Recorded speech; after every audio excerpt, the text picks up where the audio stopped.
करके हम देखेंगे, हम सबके साथ बात करेंगे। बात करने में क्या है, डेमोक्रेसी तो बात नहीं चलता है ना। देखिए, मैंने बोला तो अभी तो मैं बोल नहीं सकता हूँ, मैं बात करता हूँ। अभी इलेक्शन चल रहा है, कोड ऑफ कंडक्ट चल रहा है। हमारा सरकार सबसे बात करने के राजी है। हाँ, एक डेमोक्रेटिक सरकार है, पहले जैसा नहीं है केवल मतलब लाल के साथ ही बात करेंगे, लाल को ही नौकरी देंगे, लाल को ही खाना देंगे, ऐसा नहीं है।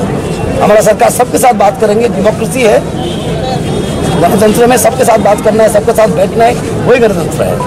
वो हमको चलने दीजिए, फिर हम देखेंगे, चालू करेंगे। हम थोड़ी जज है कि बोल देंगे नहीं देखिए कौन सा राइट है कौन सा रॉन्ग है, ठीक है। हम किसी को वंचित करना नहीं चाहते, ना बंगाली को, ना ट्राइबल को, ना नेपाली को, ना खासिया को, कुछ को। हम ये सरकार और हमारा भारतीय जनता पार्टी क्या बोलते हैं, सबके लिए न्याय, किसके लिए तोषण न्याय, সবের জন্য ন্যায়, কারো তোষণ নাই। এটা হলো ভারতীয় জনতা পার্টির মূল কথা, আর আমরা এটা দিয়ে চলি।